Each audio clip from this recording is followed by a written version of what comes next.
ಏನ್ಕಪ್ಪ ಮಿಷಿನ್ಗೆ ಹಿಂಗೆ 3 ಜನ ಸೇರ್ಕೊಂಡು ಹಿಂಗೆ ಮಾಡ್ತವ್ರೆ ಅಂತ ಗೊತ್ತಾಗಬೇಕು ಅಂತಂದರೆ ಪೂರ್ತಿ ವಿಡಿಯೋ ನೋಡಿ ನಿಮಗೆ ಗೊತ್ತಾಯ್ತದೆ. ನಾನೀ ಮಾರೈತನ ಮಗ, welcome back to my mini log. ಬೆಳಗ್ಗೆ ಎದ್ದೇಳಿಗೆ ದನಿ ಮನೆ ಹತ್ರ ಬಂದೆ ಲಿವರ್ ಟಾನಿಕ್ ಹಾಕೋಣ ಕುರ್ಗೊಳಗೆ ಅಂತ. ನಾವು ವಾರಕ್ಕೆ 4 ಸತಿ ಅಂತೂ ಲಿವರ್ ಟಾನಿಕ್ ಹಾಕ್ತೀವಿ. ನಾನು ಹೇಳೋದು ಇಷ್ಟೇ, ನೀವು ಬಳಸಿ ಅಂತ. ಒಂದೊಂದು ಕುರ್ಗಳು ಚೆನ್ನಾಗಿ ಕುಡ್ಕೊಬಿಡ್ತವೆ, ಅಭ್ಯಾಸ ಆಗ. ಒಂದೊಂದು ಕುರ್ಗಳು ಮಾತ್ರ ಕುಡಿಯಲ್ಲ. ಫೈನಲಿ ಎಲ್ಲದಕ್ಕೂ ಟಾನಿಕ್ ಎಲ್ಲ ಹಾಕಾಯ್ತು.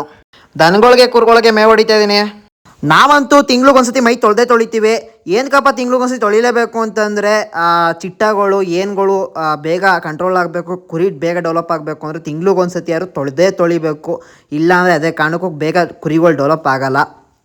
ನಾವಂತೂ ಅಲ್ಲೇ ತಿಂಗ್ಳಿಗೊಂದ್ಸತಿ ಗೊಬ್ಬರ ಎಲ್ಲ ಎತ್ತಾಕಿ, ಯಾಕಂದರೆ ಗೊಬ್ಬರ ಇದ್ದಷ್ಟು ಹಂಡಲ್ಲಿ ಬೇಗ ಚಿಟ್ಟೆಗಳು ಎತ್ಕೊಬಿಡ್ತವೆ. ಅದಕ್ಕೋಸ್ಕರ ಗೊಬ್ಬರ ಕ್ಲೀನ್ ಮಾಡ್ಕೊಂಡು ತಿಂಗ್ಳಿಗೊಂದ್ಸತಿ. ಫೈನಲಿ ಮೈಯೆಲ್ಲ ತೊಳೆದು ಕುರ್ಗಳಿಗೆ ಮೇವು ಹಾಕಿದ್ದೀನಿ. ನಮ್ಮ ಬ್ಲ್ಯಾಕ್ ಮೆಹಂದಿ ಹೆಚ್ಚಕ್ಕೆ ಹೋದ್ರು, ಅದು ಬ್ರೌನ್ ಮೆಹಂದಿ ಆಗಿಬಿಡೈತೆ. ಏನೋ ಮಾಡೋಕ್ಕೋಗಿ ಏನೇನೋ ಈಗೈತೆ. ಏನಕ್ಕಪ್ಪ 3 ಜನ ಸೇರ್ಕೊಂಡು ಹಿಂಗೆ ಮಾಡ್ತವ್ರೆ ಮಿಷಿನ್ಗೆ ಅಂತಂತಂದರೆ ಸರ್ವಿಸ್ ಮಾಡಿಸ್ತಾ ಇದ್ದೀವಿ. ನಾವಂತೂ ವರ್ಷಕ್ಕೊಂದ್ಸತಿ ಅಲ್ಲಲ್ಲೇ ಸರ್ವಿಸ್ ಮಾಡಿಸ್ಕೊಬಿಡ್ತೀವಿ. ಫೈನಲಿ ಮಿಷಿನ್ ಸರ್ವಿಸ್ ಎಲ್ಲ ಆಯಿತು. ಸಖತ್ತಾಗಿ ಬೀಳ್ತೈತೆ. ಮೊದಲು ಸಿಕ್ಕಂಗೆ ಬಂದ್ಬಿಡುತ್ತಿದ್ದು, ಈಗ ಚೆನ್ನಾಗೆಲ್ಲ ಸಣ್ಣ ಸಣ್ಣ ಪೀಸ್ ಹಾಕಿ ಸಖತ್ತಾಗಿ ಬದೈತೆ. ಇಷ್ಟೆಲ್ಲ ಕಷ್ಟಪಟ್ಕೊಂಡು ಡೈಲಿ ಒಂದೊಂದು ವೀಡಿಯೋ ಎಲ್ಲ ಮಾಡ್ತಾ ಇದ್ದೀನಿ. ಫಾಲೋ ಮಾತ್ರ ಮಾಡ್ತಿಲ್ಲ.